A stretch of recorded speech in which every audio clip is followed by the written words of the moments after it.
प्रधानमंत्री इंदिरा गांधी निर्वाचन मुकदमा जो चलता अलाहाबाद हाइकोर्ट रे सेठी असिद्ध घोषणा होगा। असिद्ध घोषणा हो साधारण लोक समस्त देले नैतिकता दृष्टि से प्रधानमंत्री पद इस्तीफा देवे दुशेता कले ता नक से प्रधानमंत्री रहिले एवं किमिति संवैधानिक पावर संकुचित करके निज हाथ सब क्षमता रखा चाहे जहाँफल से जो रिप्रेजेंटेशन पीपुल्स एक्ट तार असिद्ध घोषणा जो राय देते तार से धारा को संशोधन करदे पार्लियामेंट रे एवं ताको पिछला तारीख रु निर्वाचन नोटिफिकेशन पूर्व लागू करदे जहाँफल राय पूरापूरी असिद्ध होगा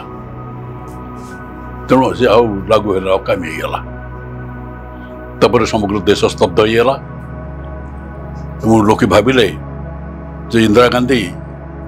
वर्तमान एकछत्रवादी शासन जारी करने चाहते इंदिरा भी से कले एवं एकछत्रवादी शासन चलला ठीक से समय लोकनायक जयप्रकाश से संपूर्ण क्रांति आंदोलन समग्र देश रे आरंभ कर देते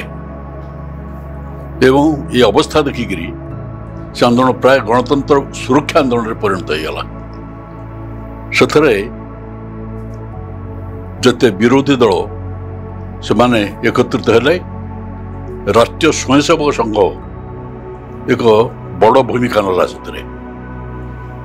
एवं से भी चलैले आंदोलन जो जयप्रकाश जी आंदोलन मुख्य ये एवं भारतीय जनसंघर राष्ट्रीय संगठन संपादक नानाजी देशमुख से जयप्रकाश जी साथ रहीकि ये आंदोलन को परिचालना कले एवं जेहेतु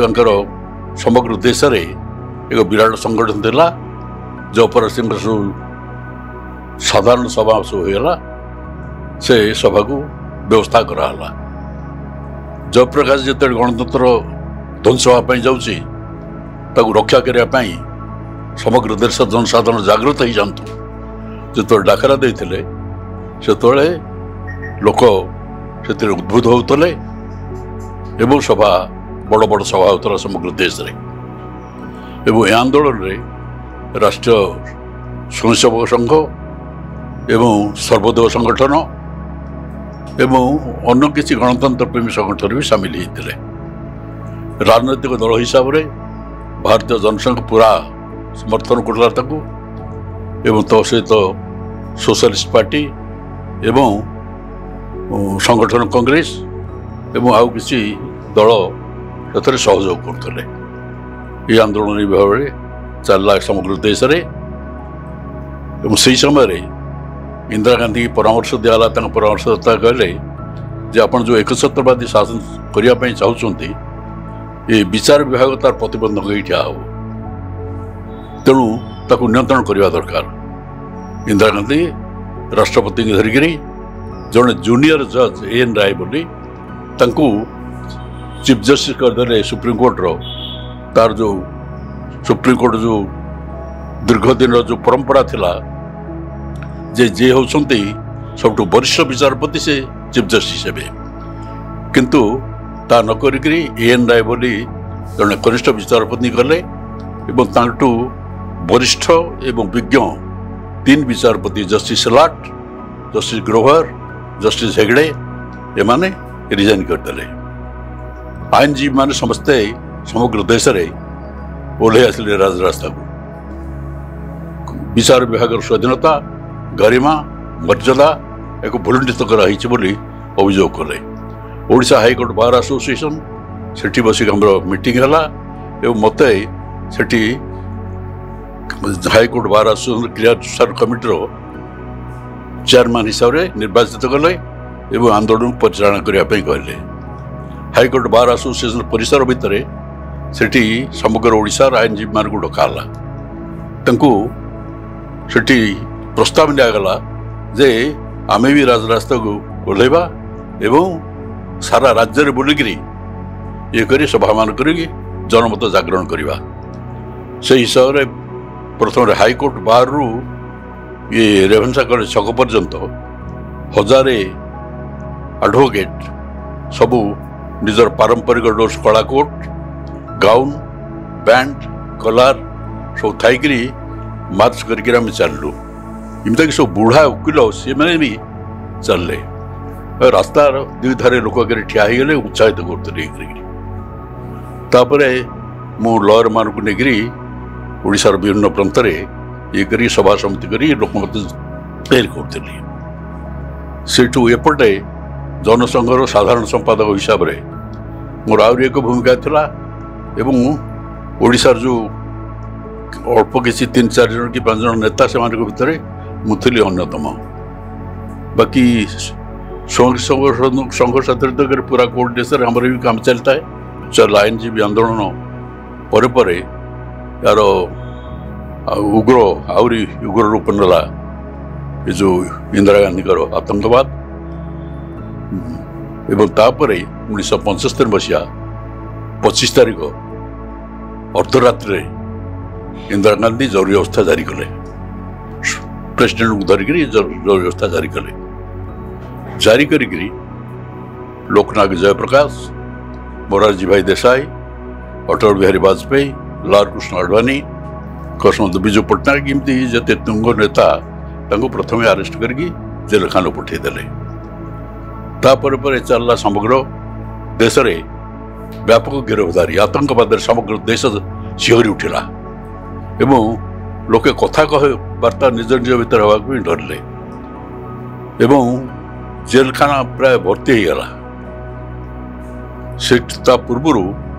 ये ओडिशा रे आम संगठित भाव में किभल यार मुकाबला करूँ जरूरी अवस्था आम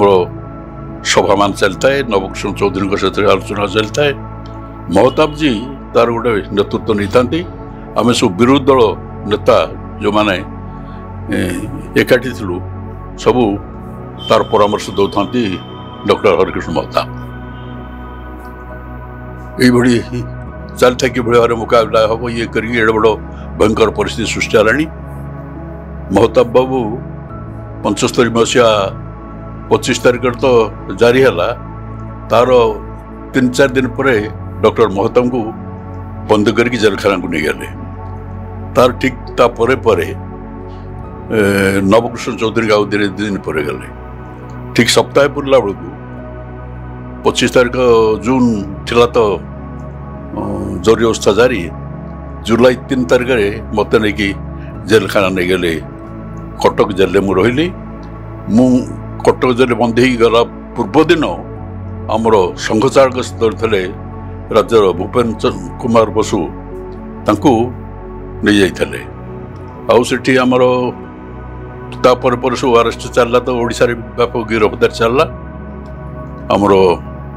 संगठन साधारण संपादक श्रीधर आचार्य अन्यतम साधारण संपादक शारदा महांती इत्यादि एमती नेता माने अन्य दल नेता ये सब या कटक जेल आम सब रही ओडिशा रे चारिड़े चलला देश में पूरा एक अस्थिर अवस्था आसीगला एवं बाहर राष्ट्र मैंने कहले विश्वर सबुठ बृहत्तम गणतंत्र से इंदिरा गांधी हत्या करदे गणतंत्र को इंदिरा गांधी जवाब कहले जे सबू एवरी कंट्री हाज its own definition of democracy हम तो स्तब्ध हो गलु जे प्रति देशर गणतंत्र स्वतंत्र स्वतंत्र रही संज्ञा छाड़ू माने यही स्तर को जाइला जेल कौन से प्रकार कागज रेडियो किसी जोगे देलेनी ये चलला एमती दीर्घ दिन धरिकी आटा एत व्यापक होगला एत होगला तार केमती मुकाबला हम ये चला किंतु ता सहित सब जोगाजोग सब अनेक लोक रखी आम से हाईकोर्ट बार रे ये करके से गोटे प्राय स्थिर कले ये करके आमर 4 जन तरफ मु समरेंद्र कुंडू हरिहर महानिपति अनादि नायक ये 4 जनकर रिट एप्लिकेशन फाइल है ये हाईकोर्ट रे 5 मास पर गिरफ्तार से ये करके रंगनाथ मिश्र जस्टिस थे कोर्ट रे लिस्ट ହେଇଗଲା ତା ପରଦିନ ପଡ଼ିବ କିନ୍ତୁ ୟାଙ୍କର ଆଶଙ୍କା ହେଲା ନନ୍ଦିନୀ ଶତପଥୀଙ୍କର ଯେ ଯଦି ରଙ୍ଗନାଥ କାରଣ ବିଶ୍ୱଭୂଷଣ ତ ରଙ୍ଗନାଥଙ୍କୁ ଜୁନିୟର ଥିଲେ ତାଙ୍କ ହାତରେ ବହୁତ ଭଲ ସମ୍ପର୍କ ଯଦି ଦୈବାତ ଛାଡ଼ି ଦିଅନ୍ତି ତାହେଲେ ସମସ୍ତେ ରିଟ୍ ଫାଇଲ୍ କରିବେ ତେଣୁ ଠିକ୍ ତା ପୂର୍ବ ସନ୍ଧ୍ୟାରେ ଆମକୁ 4 ଜଣଙ୍କୁ ଆମକୁ ଛାଡ଼ିଦେଲେ ତାପରେ କାର୍ଯ୍ୟକାଳ ସେମିତି ହେବାରେ ଚାଲିଥାଏ ଯେଉଁମାନେ ଅଣ୍ଡରଗ୍ରାଉଣ୍ଡ କାମ ସବୁ କରୁଥିଲେ ସେମାନେ ସବୁ ଆସିକି ମୋ ସହିତ ଯୋଗାଯୋଗ ରଖିଥାନ୍ତି ଏବଂ ଯୋଗାଯୋଗ ରାତି ଅଧରେ ଆସିକି କଥାବାର୍ତ୍ତା କରୁଛନ୍ତି ବୋଲି ଯାହା ସହିତ ସମୟ ଗୋଟେ ଖବର ଆସିଲା କହିଲେ ଆପଣ ଇଏ କରୁନାହାନ୍ତି ହାଇକୋର୍ଟ ବାହାରେ ଭେଟୁନାହାନ୍ତି ତାପରେ ମୁଁ କହିଲେ ସବୁ ହାଇକୋର୍ଟ ବାହାରେ ଆସିକି ଭେଟିଲେ କିଛି ଅସୁବିଧା ହେଲାନି ସେ ଚାଲିଲା ତାପରେ ସମଗ୍ର ଦେଶରେ ଯେଉଁ ଗିରଫଦାରୀ ପାଖାପାଖି 1.5 ଲକ୍ଷ ଲୋକ ବିଭିନ୍ନ ଇଏରେ ମିଶା DIR DISR ଏଥିରେ ଆରେଷ୍ଟ ହେଇକି 1.5 ଲକ୍ଷ ଲୋକ ଦେଶର ବନ୍ଦୀ ହେଇକି ରହିଲେ ଓଡ଼ିଶାରେ ବୋଧେ 350 ଖଣ୍ଡେ ଲୋକ ବନ୍ଦୀ ହେଇଥିଲେ ଏମିତିକି ଏତେ କଦର୍ଯ୍ୟ ସ୍ତରକୁ ଯାଇଥିଲା ଇନ୍ଦିରା ଗାନ୍ଧୀ ଏତେ ନିଚ ସ୍ତରକୁ ଚାଲି ଯାଇଥିଲେ ଯେ ଏମିତିକି ସୁପ୍ରିମକୋର୍ଟରେ ଗୋଟେ ହତ୍ୟା ମକଦ୍ଦମା ପଡ଼ିଲା ହତ୍ୟା ମକଦ୍ଦମାରେ ଇଏ କରିକିରି ଯେତେବେଳେ ଆଟର୍ଣ୍ଣି ଜେନେରାଲ ଯୁକ୍ତି ପ୍ରଦର୍ଶନ କରୁଥିଲେ ତା ସପକ୍ଷରେ ସେତେବେଳେ କ୍ଷୁବ୍ଧ ବିଚାରପତି ପଚାରିଲେ ତାହେଲେ ତମେ କ'ଣ କହିବା ପାଇଁ ଚାହ ଯେ ବିଚ୍ ରାସ୍ତାରେ ଗୋଟେ ପାଗଳା କୁକୁରକୁ ଗୁଳିକି ଜଣେ ହେଡ୍ କନଷ୍ଟେବଳ ଗୁଳି କରିକି ମାରିଲା ଭଳିଆ ଯଦି ଜଣେ ନାଗରିକକୁ ହତ୍ୟା କରେ ତାହେଲେ ସମ୍ବିଧାନ ତାକୁ ସୁରକ୍ଷା ଦେଇପାରିବନି ଦୃପ୍ତ କଣ୍ଠରେ ଆଟର୍ଣ୍ଣି ଜେନେରାଲ ସରକାରଙ୍କର କହିଲେ ନା ରକ୍ଷା ଦେଇପାରିବନି ସେ ଅଧିକାର ଆଉ ନାହିଁ ସମ୍ବିଧାନ ଯେଉଁ 21 ଧାରା ଯେଉଁଥିରେ ନାଗରିକର ଜୀବନର ଅଧିକାର ଅଛି ସେ ଅଧିକାରକୁ ପ୍ରତ୍ୟାହାର କରାଯାଇଛି ଏବଂ 19 ଧାରା 14 ଧାରା ଏବଂ ଯେତେ ସମ୍ବିଧାନର ମୁଖ୍ୟ ଇଏ ନାଗରିକମାନଙ୍କୁ ରଖି ସୁରକ୍ଷା କବଚ ସେ ସବୁ ନାହିଁ ସମ୍ବିଧାନର ସୁରକ୍ଷା କବଚ ଆଉ ନାଗରିକମାନଙ୍କର ନାହିଁ କଳ୍ପନା କରନ୍ତୁ ତମେ ଜୀବନର ଅଧିକାର ନାହିଁ ଏ ପ୍ରକାର ଅବସ୍ଥା ହେଇଥିଲା ଏବଂ ତାପରେ ତ ଚାଲିଲା ତ ଭାରି ଶାସନ ଚାଲିଲା ଆତଙ୍କବାଦ ଚାଲିଲା ଏକଛତ୍ରବାଦୀ ଶାସନ ଚାଲିଲା ଏସବୁ ଦେଖିକିରି ଇନ୍ଦିରା ଗାନ୍ଧୀଙ୍କର ଉଦ୍ବୋଧ ହେଲା ଯେ ତ ଲୋକେ ଆତଙ୍କବାଦ ଭିତରେ ଅଛନ୍ତି ଡରି ମରିକିରି ରହିଛନ୍ତି ନିର୍ବାଚନ ସେଥିରୁ ଆହୁରି ବର୍ଷେ ଅଧିକା ତା ଡ୍ୟୁ ଡେଟ୍ଠୁ ଇଏ ହେଇଯାଇଥିଲା ସେତେବେଳେ ସେ ଭାବିଲେ ଯେ ନିର୍ବାଚନ କଲେ ଡରିକି ଲୋକ ତାଙ୍କୁ ଦେଇଦେବେ ଭୋଟ ଦେଇଦେବେ ବୋଲି କିନ୍ତୁ ନିର୍ବାଚନ ସେ ଘୋଷଣା କରିଦେଲେ ନିର୍ବାଚନ ଯେ ଘୋଷଣା କରିଦେଲେ ଲୋକମତ ସେଥିରୁ ପୁରାପୁରି ଭାବରେ ଜାଗ୍ରତ ହେଇଯାଇଥିଲା କେବଳ ଜୟପ୍ରକାଶ ଜୀ ନୁହନ୍ତି ଭାରତୀୟ ଜନସଂଘ ଏବଂ ତା ପୂର୍ବରୁ ଆଉ ଗୋଟେ ବଡ଼ ଘଟଣାକୁ ମୁଁ କହିବା ପାଇଁ ଚାହେଁ ଯେ ଏ ଜରୁରୀ ଅବସ୍ଥା ପୂର୍ବରୁ ଠିକ୍ ଅଟଳ ବିହାରୀ ବାଜପେୟୀ ଆମର ଭାରତୀୟ ଜନସଂଘର ଏକ ବିରାଟ ଅଧିବେଶନ ଥିଲା ଉଜ୍ଜୟିନରେ ଆଉ ସେ ଉଜ୍ଜୟିନରେ ଯଦି ତାର ପରିସମାପ୍ତି ହେଲା ଇଏ କରିକିରି ଲାଲକୃଷ୍ଣ ଆଡଭାନୀକି ସଭାପତି ଭାବରେ ନିର୍ବାଚିତ କରିକି ଅଟଳଜୀ ତାଙ୍କୁ ହସ୍ତାନ୍ତର କରିଥିଲେ କ୍ଷମତା ଏବଂ ସେଠି ସମସ୍ତେ ଅପେକ୍ଷା କରିଥିଲେ ବାଜପେୟୀଙ୍କ ଭାଷଣ ଶୁଣିବା ପାଇଁ ଆପଣମାନେ ଜାଣନ୍ତି ବାଜପେୟୀ କିଭଳି ଭାବରେ ଭାଷଣ ଦିଅନ୍ତି ପୁରା ଲୋକେ ମନ୍ତ୍ରମୁଗ୍ଧ ହେଇକି ଶୁଣନ୍ତି ବାଜପେୟୀଙ୍କ ଭାଷଣ ସତରେ ଯେମିତି ଅଗ୍ନିବର୍ଷଣ କରୁଥିଲା ଲକ୍ଷ ଲକ୍ଷ ଲୋକ ଠିଆ ହେଇଥାନ୍ତି ସ୍ତବ୍ଧ ହେଇକି ଶୁଣୁଥାନ୍ତି ବାଜପେୟୀ କହିଲେ ଏକ ଭୟଙ୍କର ସମୟ ଆସୁଛି ଯେଉଁ ଭୟଙ୍କର ସମୟ କି କଳ୍ପନା ଆପଣମାନେ କରିପାରିବେନି ଗଣତନ୍ତ୍ର ଧ୍ୱଂସ ହେଇଗଲା ଆଉ ଏଇ ଆତଙ୍କବାଦରେ ଦେଶ ଶିହରି ଉଠୁଛି ତେଣୁ ୟା ପରେ କ'ଣ ହବ କହିହେବ ନାହିଁ ଏ ହେଉଛି ଇମର୍ଜେନ୍ସି ପୂର୍ବର ଏବଂ ସମସ୍ତେ ପ୍ରସ୍ତୁତ ହେଇଯାଆନ୍ତୁ ଯେତେ ପ୍ରକାର ଭୟଙ୍କର ଅଛି ଦେଶ ଗଣତନ୍ତ୍ର ଆକୁ ସୁରକ୍ଷା ଦେବାକୁ ହବ ଆମେ ସମସ୍ତେ ଏଥିପାଇଁ ଯେତେ ପ୍ରକାର ତ୍ୟାଗ କରିବା କଥା କରିବା ସମସ୍ତେ ଉଦ୍ବୁଦ୍ଧ ହେଲେ ଏକାଥରକେ ଗୋଟେ ହଲଚଲ ଅବସ୍ଥା ହେଇଗଲା ଆମେ ତାପରେ ଆସିଲୁ ଆସିକିରି ଏଠି ବି ଆମର ଚାଲିଲା ଯେମିତି ଏବଂ ଏଠି କୋଅର୍ଡିନେଟେଡ୍ ହେଇକିରି ବିଶେଷ ଭାବରେ ଭାରତୀୟ ଜନସଂଘ ରାଷ୍ଟ୍ରୀୟ ସ୍ୱୟଂସେବକ ସଂଘ ଆଉ ଏଠି ଆମର ସର୍ବୋଦୟ ଅନୁସାର ବାକି ଆମ ସାଥିରେ ଯେଉଁ ସୋସିଆଲିଷ୍ଟ ପାର୍ଟି ସଂଗଠନ କଂଗ୍ରେସ ଦେଲେ ଚାଲିଲା ଆନ୍ଦୋଳନ ଶେଷରେ ଆପଣ ଜାଣିଛନ୍ତି ଇନ୍ଦିରା ଗାନ୍ଧୀ ଯେଉଁ ନିର୍ବାଚନ କଲେ ଲୋକ ଏଭଳି ଭାବରେ ଉତ୍ତ୍ୟକ୍ତ ହୋଇଯାଇଥିଲେ ଯେ ତାଙ୍କୁ ପୁରା ଇନ୍ଦିରା କଂଗ୍ରେସ ସାଫ କରିଦେଲେ ଏବଂ ଇନ୍ଦିରା ଗାନ୍ଧୀ ଏବଂ ତାଙ୍କ ଅତ୍ୟାଚାରୀ ପୁଅ ସଞ୍ଜୟ ଗାନ୍ଧୀ ଦୁଇ ଜଣ ତାଙ୍କ ପରାଜିତ ହେଲେ। ପୁରାପୁରି ମୂଳପୋଛ ହୋଇଗଲା ଇନ୍ଦିରା କଂଗ୍ରେସ ଏବଂ ତାପରେ ଗଣତନ୍ତ୍ରର ନୂତନ ସୂର୍ଯ୍ୟାଲୋକ ହେଲା ଏବଂ ଭାରତୀୟ ଜନତା ପାର୍ଟି ଲୋକନାୟକ ଜୟପ୍ରକାଶଙ୍କ ପରାମର୍ଶରେ ଯେଉଁ ଜନତା ପାର୍ଟି ଯେଉଁ ତିଆରି ହୋଇଥିଲା ଜନତା ପାର୍ଟିର ବିପ୍ଳବ ବିଜୟ ହେଲା, ତାର ବିଜୟ ଧ୍ୱଜା ଉଡ଼ିଲା। ଏଇ ଥିଲା ସେ ସମୟର ଯେଉଁ ପରିସ୍ଥିତି ଏବଂ ସେ ସମୟର ଯେଉଁ ଆତଙ୍କବାଦ ତାର କିନ୍ତୁ ପରିସମାପ୍ତି ହେଲା ଏବଂ ଗଣତନ୍ତ୍ରକୁ ହତ୍ୟା କରିବା ପାଇଁ ଚେଷ୍ଟା କଲେ ଲୋକ କେମିତି ଭାରତୀୟ ଜନତା ଭାରତବର୍ଷର ଲୋକ କିଭଳି ଭାବରେ ତେଜି ଉଠନ୍ତି ତାର ଇଏ ହେଉଛି ଏକ ବିରାଟ ପ୍ରମାଣ ଏବଂ ଲୋକେ ଜବାବ ଦେଲେ ଗଣତନ୍ତ୍ର ବିଜୟ ଧ୍ୱଜା ଉଡ଼ିଲା। ଜନତା ପାର୍ଟି ସରକାର ସେଠି ତିଆରି ହେଲା ମୋରାରଜୀ ଭାଇ ଦେଶାଇଙ୍କର, ଅଟଳ ବିହାରୀ ବାଜପେୟୀ ଆଉ ଲାଲକୃଷ୍ଣ ଆଡଭାନୀ ଆଉ ସେ ତାଙ୍କ ନାଁଟା ମନେ ପଡ଼ୁଛି, 3 ଜଣ ମନ୍ତ୍ରୀ ରହିଲେ ଆଉ ସେ ଚାଲିଥିଲେ ସୁବର୍ଣ୍ଣ ଯୁଗ ତାକୁ କହିଲେ। ଏଠି ଓଡ଼ିଶାରେ ସେମିତି ନୀଳମଣି ରାଉତରାୟଙ୍କ ନେତୃତ୍ୱରେ ଯେଉଁ ତିଆରି ହେଲା ସେଥିରେ ଭାରତୀୟ ଜନସଂଘ ଆମ ତ ଏକାଠି ହେଇଗଲା ଜନତା ପାର୍ଟି, ସେଥିରେ ମୁଁ ଥିଲି ମନ୍ତ୍ରୀ ଆଉ 2 ଜାଗାରେ ଶାସନ ଏତେ ସୁନ୍ଦର ଶାସନ ସେତେବେଳେ ହେଲା ଯେଉଁ ଶାସନ ପୁରାପୁରି କଲେ ସୁବର୍ଣ୍ଣ ଯୁଗ। କଟକରେ ବି ସବୁ ଦଳର ମୁଖ୍ୟ ଅଫିସ ଥିଲା, ତେଣୁ କଟକରେ ସବୁଯାକ ବଡ଼ ବଡ଼ ଆନ୍ଦୋଳନ ବି କଟକରେ ହେଉଥିଲା। କଟକ ହବା ମାନେ ସମଗ୍ର ଓଡ଼ିଶା ସେଇଟା ପରିବ୍ୟାପ୍ତ ହେଉଥିଲା ଏବଂ ସେଥିରେ ଗୋଟେ ବଡ଼ ଇଏ ହେଇଥିଲା ଯେ ରାଷ୍ଟ୍ରୀୟ ସ୍ୱୟଂସେବକ ସଂଘ ଜାନୁଆରୀ ମାସରେ ଇଏ 75-76 ଜାନୁଆରୀ ଇମର୍ଜେନ୍ସି ଚାଲିଛି ଘୋଷଣା କଲେ ଇଏ କରିକି ରାଷ୍ଟ୍ରୀୟ ସ୍ୱୟଂସେବକ କେନ୍ଦ୍ରରୁ